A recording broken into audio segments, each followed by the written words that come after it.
women and children to bed early because it's going to be dangerous out here. I wouldn't miss this show for anything. It's going to be a dog fight. The guy that throws the first punch and the last one's going to win this one this week. I got skills to make meals, baby. Let's get ready to rumble! What time is it? It's morning time! What time is it? It's morning time!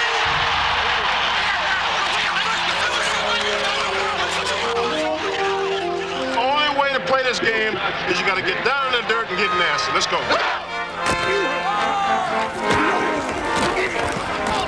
This is a game of the heart. Holy smokes, what a play. We got to make our own fire, man. We got to make our own fire.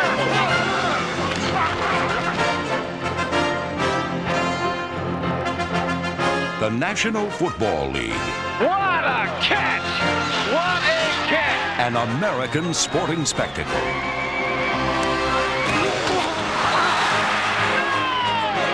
Wake up! Stone his ass. All I want, baby. Come on, we need a score. Back it up. Punch it in now.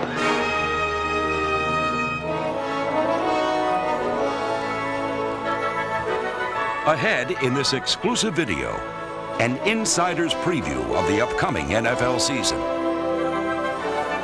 Expert analysis from America's premier football writers. Facts. Features. Informative insights. Available nowhere else.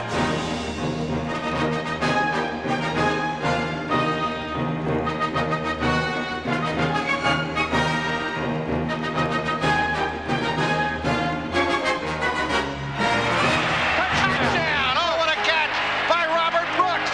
You can't rush inside. You can't get any heat inside. So all you need to do is put someone else in there and get some heat inside. Lock that guy with that sweet. You just stand there fiddle fighting with him. Go and block his ass. I'll tell you what, we haven't blocked him worth it. You got to slow that son of a down. Get off your man and get the sack. But not let these move the ball on us now. We got it figured out. Now we just got to keep right. We got it figured out. It's blocked and rolling around at the 10-yard line. Oh, Leon Lett. Leon Lett. Oh, my goodness gracious. The Dallas Cowboys are flying high, poised on the precipice of history. Aikman, a deep drop, fake, throws it to Harper, touchdown. Will talent triumph over turmoil? This and more in NFL Insider 94.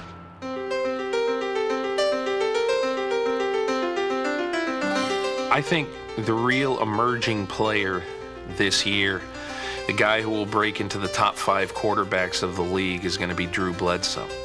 I remember going in for a game late in the season, and that week Bill Parcells had taken Drew aside and basically said to him, look, you don't come in with all the other players like you have been doing.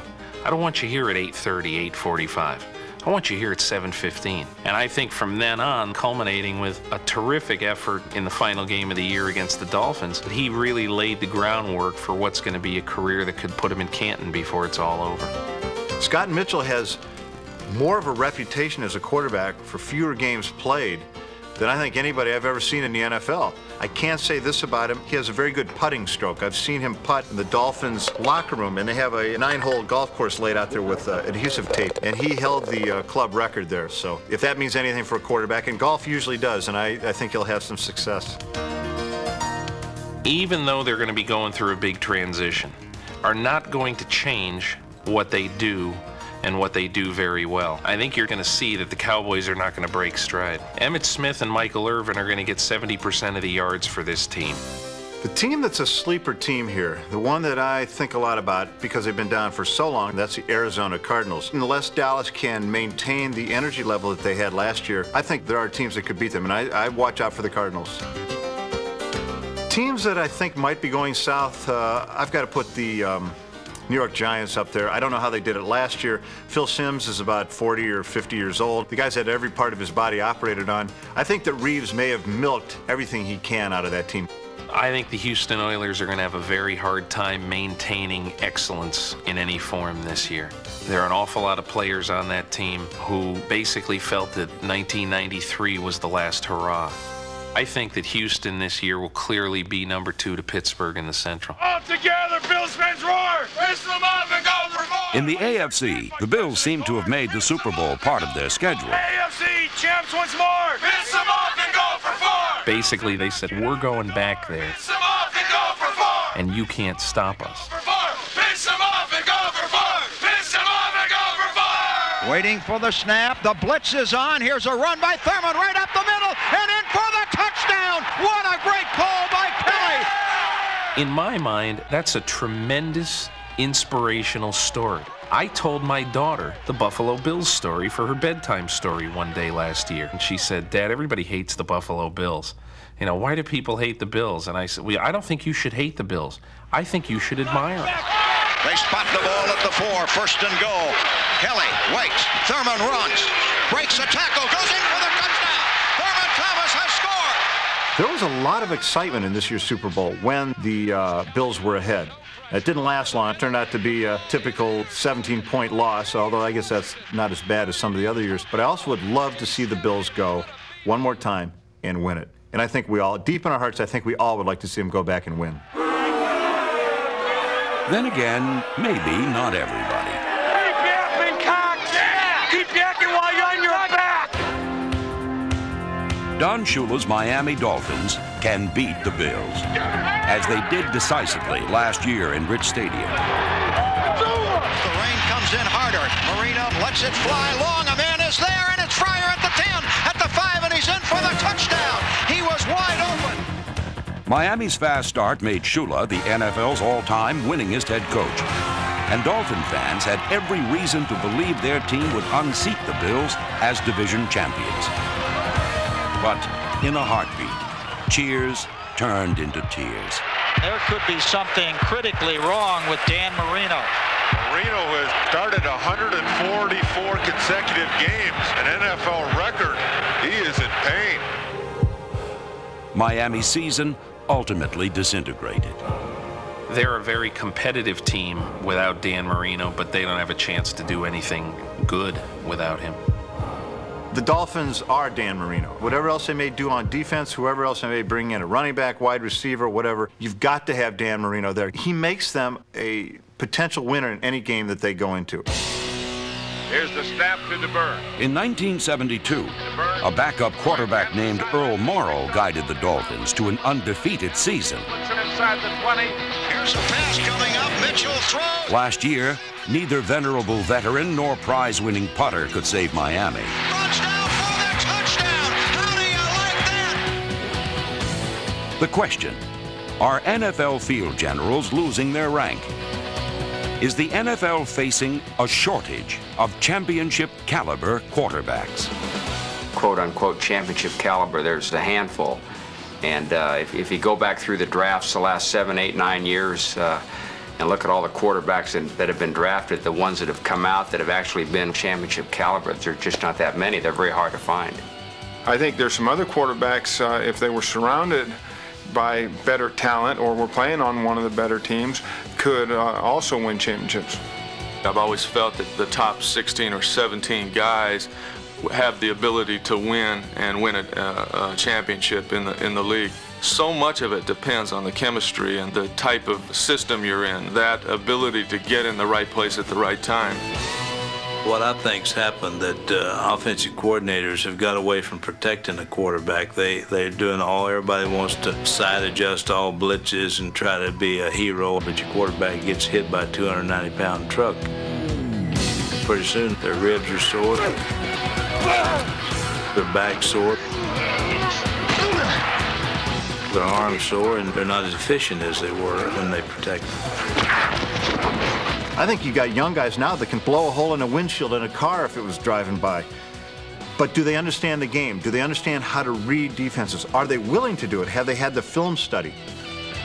I remember Phil Simms telling me this a couple of years ago when it looked like Jeff Hostetler had finally and forever supplanted him at quarterback. He said, you know what the shame of this is? He said, I finally know everything. I feel like I can conquer whatever anybody throws at me.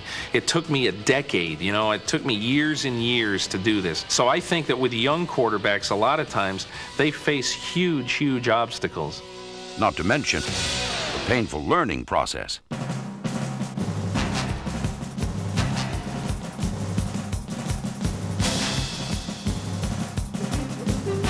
A pair of second-year passers appears to have earned rite of passage into the big time. Seattle's Rick Meyer. There's the pass. Touchdown. Caught by Martin. And New England's Drew Bledsoe. First and goal at the Detroit 2. Bledsoe drops back. Looks, throws. Touchdown! Touchdown! With 12 seconds to go. I would have had to wait to throw it in there to him, and the safeties were coming down a little bit. So. Each elevates the play of those around them. Up if he can get it away. He's under pressure. Throws it toward the end zone. Pepper Kelton reaching for it. Touchdown for Seattle. I think his potential is unlimited. To do what he did as a rookie and to survive with a team that was rebuilding like we were is remarkable. Like his Seattle counterpart, Bledsoe benefits from playing for a two-time Super Bowl winning head coach who understands that greatness happens over time, not overnight. I think Parcells is a good guy to have for a young quarterback to help keep his mind focused on the important things and not get down when you lose those close games. They've lost so many close games. Bledsoe quarterback sneak in. No, they didn't make it. But in the long run, last year's top two picks should help alleviate the NFL's quarterback crisis. I see Drew Bledsoe and Rick Meyer as being the bright spots on the quarterback scene. This season's top two rookie signal callers should be Tennessee's Heath Shuler, the initial pick of the Washington Redskins, and Fresno State's Trent Dilfer, who went to Tampa Bay. They were the only quarterbacks taken in the first round of the '94 draft. The first pick in the draft was Ohio State's Big Daddy Dan Wilkinson. He'll move from Columbus to Cincinnati to help improve the Bengals' defense. Indianapolis's offense will be bolstered by San Diego State's Marshall Faulk. Like the Colts, the Chiefs wanted a running back, but deciding between Texas A&M's Greg Hill and Arizona State's Mario Bates took what seemed like an eternity. We have 13 minutes remaining, Bill. I think consensus here is, well, we feel pretty good about Hill. I will just say this. If Mario Bates hadn't got hurt, we wouldn't be talking about it. I think we'd be happy with either one. All right. I'm with you. Whatever you decide, I have a preference. And you know my preference. I know you do. We have 10 minutes remaining. But I'm with you. Because you've been in the pits with them for a long time. These two guys, I would take that guy. Okay. Bill, we've got 8 minutes and 10 seconds. Well, where are we right now? About 8 minutes. I just need Bud. There he is. Any questions about Mario Bates' knee? No. We're fine. We're fine. Okay. We're fine. That's all I need to know. Well, they're both basically the same size. The one guy's a little taller, Mario. He is 10 pounds heavier, and they both run 4.48. Yeah, we only got about 7 minutes. Remember we talked about the 5 qualities or characteristics? This guy here is above in 3, and they're tied in 2 of them. If you just use that sheet right there. We have 5 minutes remaining. Is there any questions at all about this guy's character? Not that I see. Because the other guy is a stone solid person. I'm sure that influences me. Because Greg Hill is what he is, a tough SOB and a good football player. And I'm not so sure about the other guy, but I don't know the other guy. Bill, we've got 1 minute and 5 seconds. What do you want? This is a good solid guy here. 45 seconds. You can't go wrong with either one. Right. There's one deciding factor. This guy's got to coach him. We got 30 seconds, Bill. 30 seconds. 30 seconds. What do you want to do? I think Greg Hill's the play. We've got 20 seconds. All right. 20 seconds. Be excited with Greg Hill? Yeah. Greg Hill. Greg Hill, we want. Greg Hill. Greg Hill. I'm turning in Greg Hill, running back from Texas. Go. Going up. Go. With the 25th pick in the first round, Kansas City selects Greg Hill, running back, Texas A&M. All right, so the Chiefs go running All right. back. Harvey Williams didn't work out. We get him on the phone? Hill, they hope will work out. Next. Got ourselves a running back. All right. As the Chiefs' #1 draft pick, Greg Hill will line up in the same backfield with the quarterback who was also an NFL legend, Joe Montana. The Buffalo Bills Before they played the Chiefs in the playoffs last year, the players on the Bills started referring to Montana as Roy Hobbs, the magical, mystical baseball player in The Natural. That's what they thought of Joe Montana and his abilities. The best there ever was. Down by 7, 4th and goal. Back to pass Montana. Cocks his arm. Looks right, no one there. Looks left. Throws in the end zone. Touchdown! Joe Montana has done it again! But by the same token, if you're blocking for him, you don't know if he threw a touchdown pass or if you may turn around and find him dismembered. Joe can go out at any time. It could be the end of his career at any time. Is that Montana who's down? Montana is down on the sideline, and David Craig is warming up. It's not so much the pressure on a team wondering whether Joe is going to make it. I believe that it's wondering if Joe's backup is good enough. The Chiefs hope that Steve Bono will answer this question with the same proven skills that he showed as Steve Young's backup in San Francisco. The Chiefs may need both Montana and Bono if they are to keep pace with the Denver Broncos and their born-again quarterback, John Elway, who's coming off his best statistical season ever.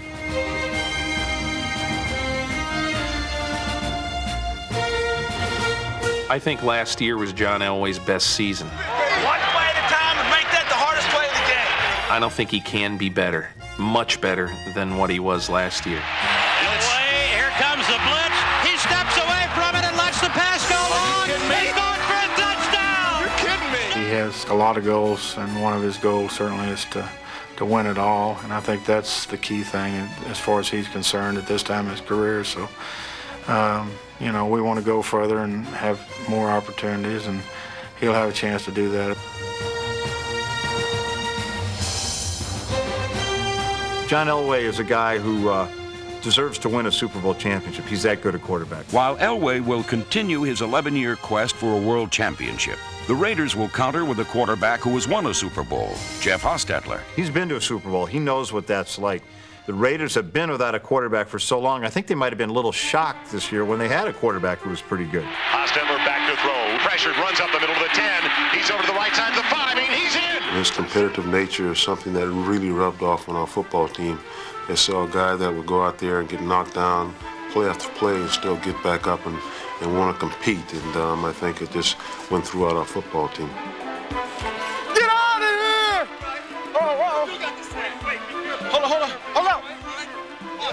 He's through. Trainer, give him room, baby. You can knock him down, but not out.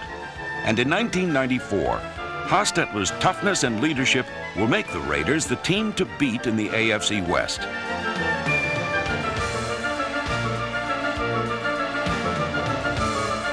I got to say something. A lot of people have really questioned the moves of Al Davis in recent years, and in a lot of them rightfully so. But Al couldn't have been more on target with what Hostetler could do for this team. And I mean, coaches talked about him every single week, and he is that piece we've been missing, and that's Jeff Hostetler. All right. As he has another year with the Raiders and gets more secure, if he can stay healthy, I could see him leading them to the Super Bowl. The Raiders are a team to watch. With Warren Moon in Minnesota, the Houston Oilers will also be a team to watch with Cody Carlson as their starting quarterback.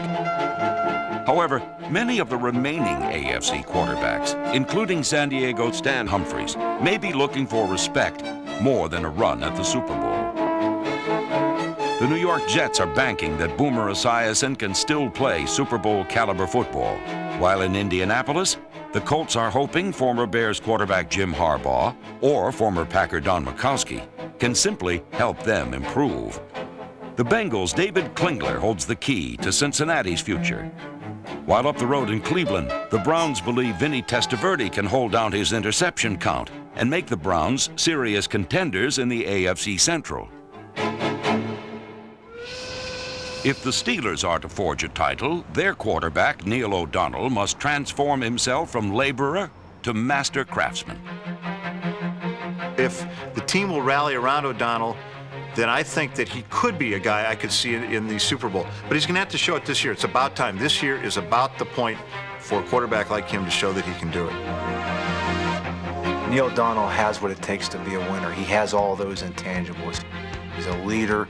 He's a confident player. He's a tough player. And I think when you look at quarterbacks, you got to be able to look at more than what you can maybe measure on paper. I may go on set. If I go on 2, I'll let all you guys know. But it's going to be set 1, 2. I'll change it up. And I think he gives us those intangibles that I think that can allow us to have the opportunity to win a championship. He's really never had a receiving game that could help him become a great player. I think O'Donnell gets a bad rap in some cases because of what people who watch games perceive to be his decision-making process. Threw to the wrong guy, threw here, threw there when he shouldn't. More often than not, it's not his mistake. A lot of times it's because his guy is not there. He should be there, he's not there. His guy hasn't beaten the guy, should have beaten the guy. I think the next 2 or 3 years are really going to judge Neil O'Donnell because I think the Steelers are going to make an attempt to improve their receiving game. Pittsburgh did just that by drafting Colorado receiver Charles Johnson in the first round. He and Eric Green could be the weapons to get them to the show. Good job! That's where to move the ball. Good job, Bo. What they already have is a Super Bowl caliber defense. Let's pick this thing up. Let's pick this thing up, all right? We got to get the ball. We got to get the ball out of there. Let's keep talking about it, man. Let's not have somebody running around there 3rd and 15 getting the ball wide open. We're better than that. We play better than that, all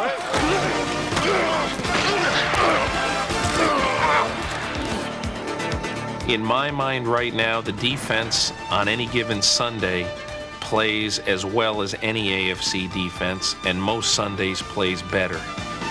The Steelers are one of the 2 or 3 teams that clearly could overtake the Bills. All you have to do is look at the Monday night game to see, boy, tell you what, the Steelers on their night can play with anybody in this league. They've got this kind of spirit and kind of rabid, mad dog mentality on defense, which is really the way the game needs to be played now.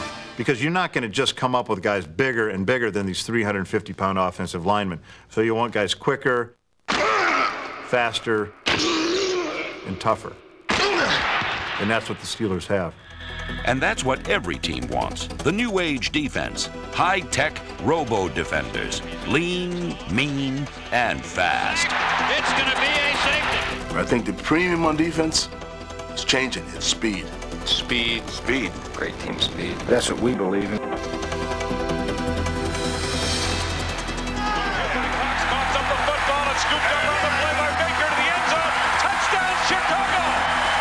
Speed disrupts offenses, and that's what you want to do rather than stand there and fight it mano a mano. You want to interfere with the thing before it can even get going, and that's what these quick, fast, pit bull type defenses do.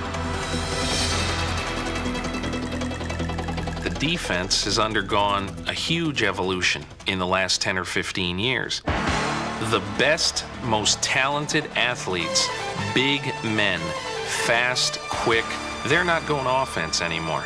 They're going to defense, and they are becoming the new wave of NFL pass rusher. It's like certain other things, though. It's not as simple as just going out and getting speed. I've seen speed go in the wrong direction, and all that happens is speed is farther away from where it should be than slow would have been.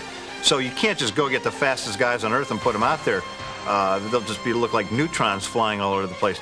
You need a coordinator, a person who understands what speed can do and can get those players who have the quickness to realize that they're not at a disadvantage because they're not as big as the other guys, and to get them to attack. The Cardinals haven't attacked anyone in ages, so they hired the game's most prominent personality to bring a little flair to Phoenix. Buddy Ryan has a history of stealing the spotlight.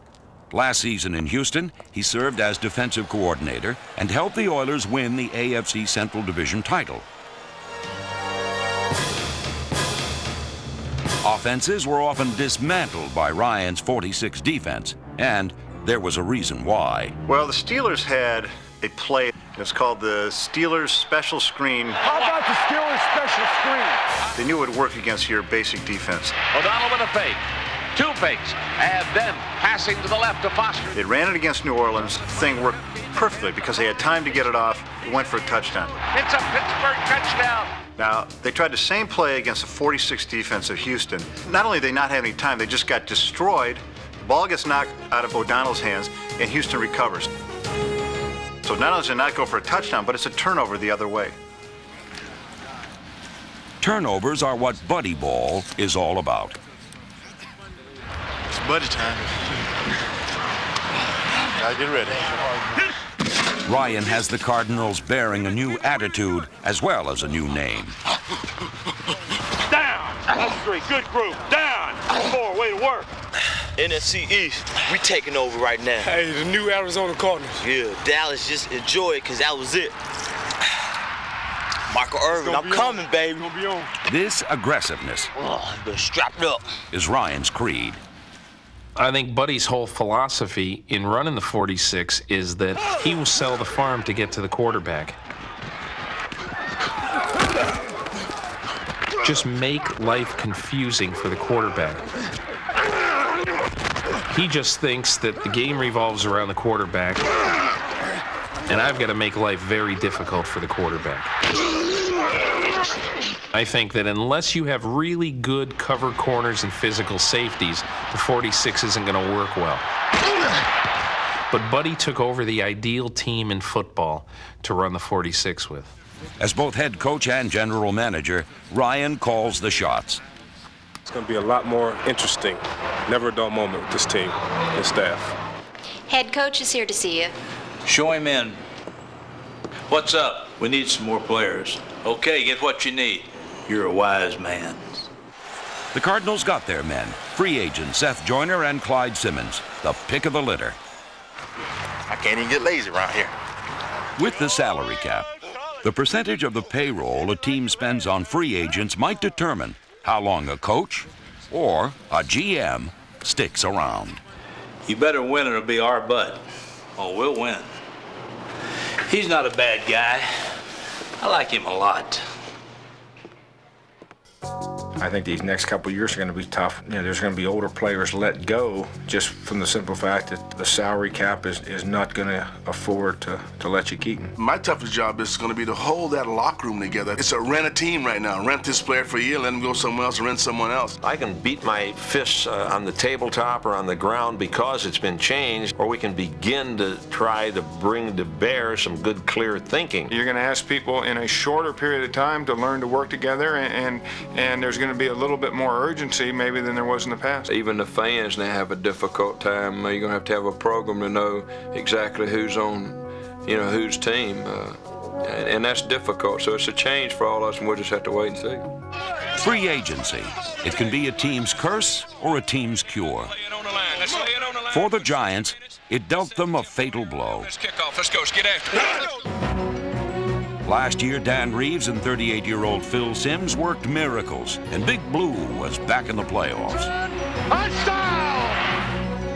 But the salary cap and retirement have crippled them. 6 frontline players were lost, and Simms' future is in question. The key to the Giants season is going to be the same as it was last year. I think that they're going to be good enough to be a 9, 10, 11 win team as long as Phil Simms plays. Come on, baby, we need a big victory today. We need a big victory today. Big victories were scarce for the aging Redskins. Gone are Super Bowl MVP Mark Rypien and all 3 members of the once feared posse. New coach Norv Turner hopes that top pick Heath Shuler or former Charger John Freeze can lead Washington back. Rich Kotite's Eagles will soar only if Randall can fly. Randall's hurt. Randall's hurt. Randall's coming off with a limp. This is unbelievable. In the 3 years I've been the coach, I've had him for 20 games and he's missed 28 games.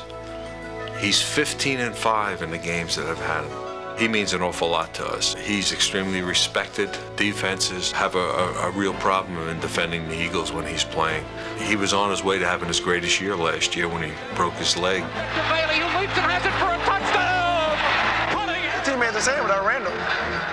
The team ain't the same without Randall. He's worked very hard. He's healthy.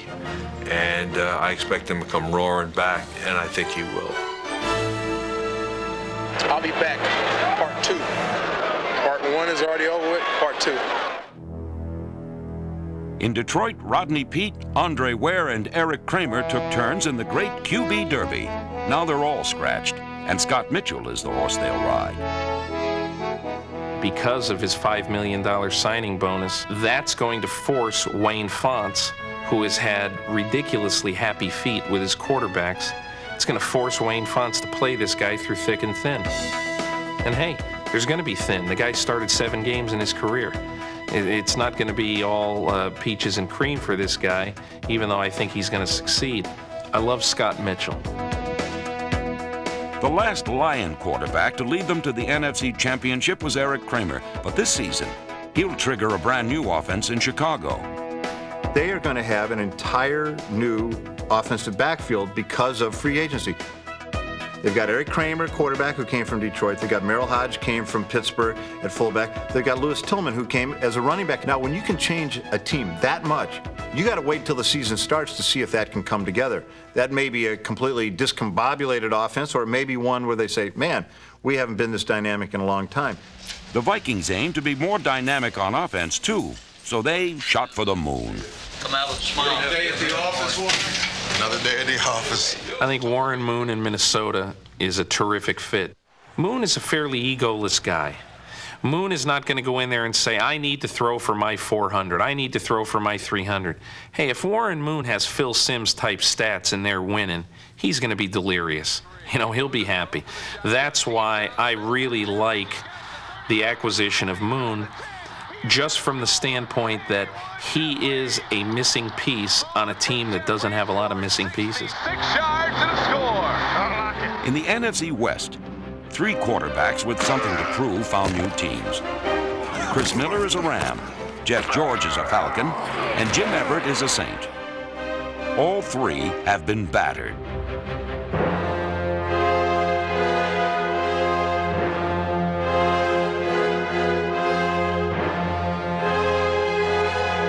Obviously, Everett has played horribly in the last couple of years. I don't think you can blame it on anybody else except Jim Everett. I think he's on the downside of his career. I don't think he's going to succeed in New Orleans. There's going to be very major league pressure on him to play well. While Everett must strengthen his damaged psyche, Miller must hope for an end to his dizzying onslaught of knee injuries. I think the LA fans are going to like him if he doesn't get injured. I mean, that's probably more than any other quarterback. That's the big if about him. But I think the fans will like him because he's not like Jim Everett. He's a guy who will stand in there and take a beating, and he's shown that he could be as good as any quarterback in the NFL. He's got to keep his fragile legs out of harm's way. Raw talent sets Jeff George apart from virtually all other passers. Now, he must prove that he can be a part of something, that he can finish something, that he can blend in Atlanta.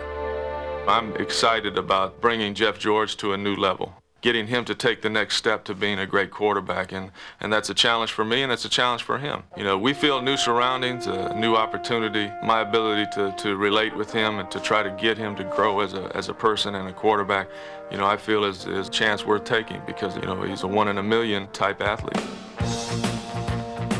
When you're a 1 in a million talent, but your team is shadowed by defeat, how do you deal with being a loser's lone star? Case in point, Reggie Brooks, a superstar in the making whose Redskins won only 4 games. To add to the pressure, he's looked upon as the next Emmitt Smith. We need a runner to be able to carry the load and do for us what Emmitt does for Dallas. I think Reggie's got a great chance of doing that. I think the key to that, he's got the ability. Now it's a question if he can hold up and carry the ball the number of times we gave it to Emmitt. Brooks' teammate at Notre Dame, Jerome Bettis, is a wrecking ball on a wreck of a Ram team that lost 11 times last year. 40, 45, 50, to the 40. I think Jerome Bettis was so excited about last season that exuberance will carry him through, at least through another season. He left his mark last year, but he won't get disgruntled for a while. And then you get other players who are dominant, and it depresses him. That's where you start getting frustrated, and certain kind of personality will say, I got to get out of here. I'll bring up Barry Sanders as the prime one. Barry is the kind of guy who quietly wants his team to get better a lot. He needs that. I think that he's not real happy in Detroit because of the simple fact that he doesn't have a great team around him. The Green Bay Packers have one superstar and others on the verge of superstardom. But there are black holes in this solar system. They have severe holes in running back and running back depth. The Packers hope Reggie Cobb, acquired from the Bucs, returns to his 1,000-yard form of 1992. They have weaknesses on the outside to help Reggie White as a pass rusher with Tony Bennett gone. Keep him in the pocket, squeeze it down. If you get a shot, knock his ass out. While former Oiler Sean Jones may supply the knockout punch, their heavyweight plays quarterback. They're defined as much as any other team by one player, and that's Brett Favre. I've seen him look like the best player in the Pro Bowl. He has really got a rifle hooked up to that shoulder of his. It's just astounding the good and the bad this guy can do on back-to-back plays. And there goes Mike Kroll for a touchdown. I like the coach, Mike Holmgren. Let's go, we gotta win this thing, I think he's trying to figure out who this team is. One week they look like world beaters, and the next week they look like egg beaters. Green Bay team seems to have a few of the parts that are ready to make them into a dominant team. While the Packers assemble body parts like Frankenstein's monster, the Vikings are already demons on defense. Complete dependence on defense has caused problems within the team. You can tolerate it for a while, but after a while it becomes pretty offensive.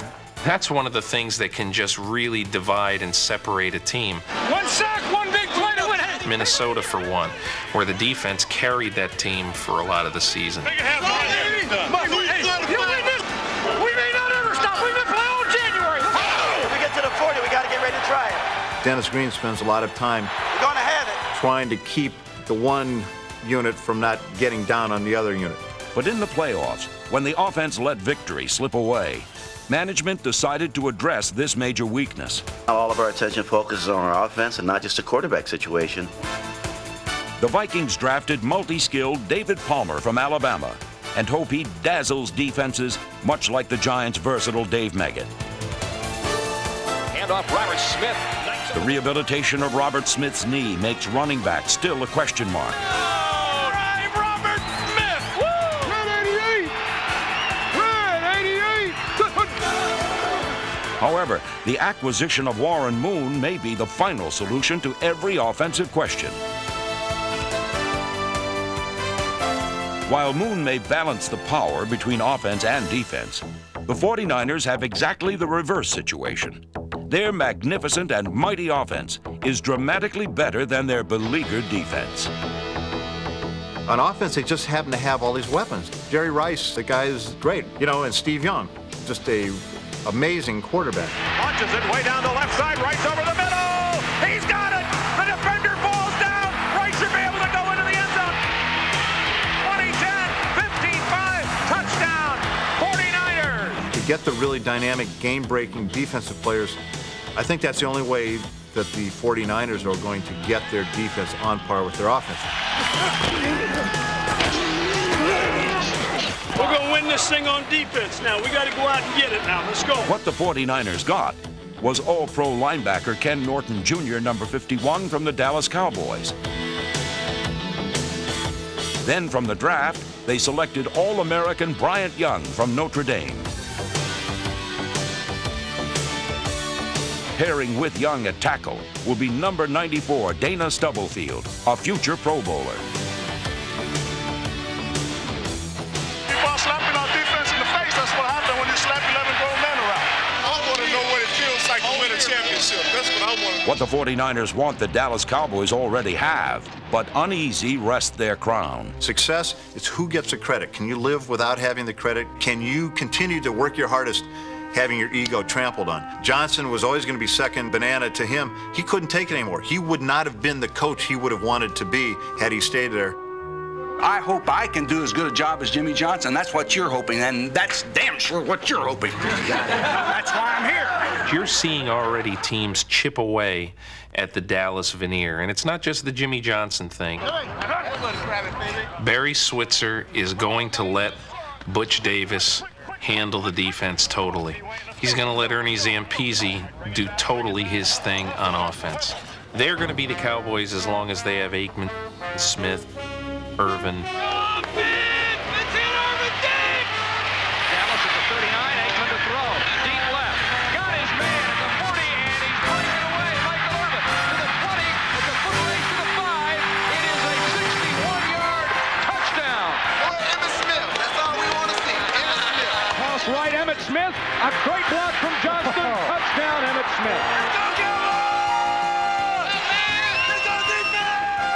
three-peating might be determined by a defense severely depleted by free agency.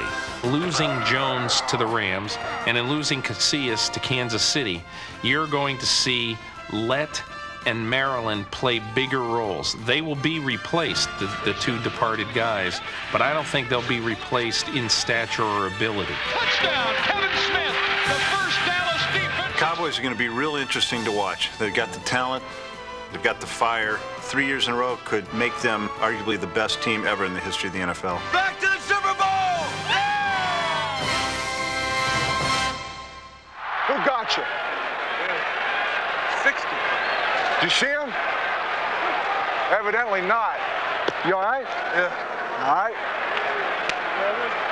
Welcome to the NFL. Boy, I am scraping and killing the tackle. Killing it. Boy, I'm killing you all day long. I'm killing you. I'm killing you. Big Salty.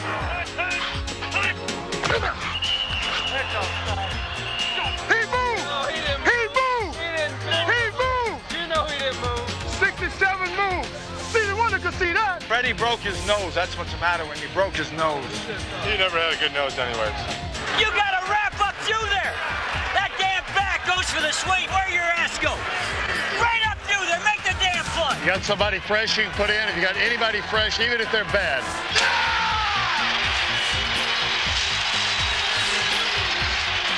We're down 17-7. It's not looking real good at that point. This young man makes a play right here. All right.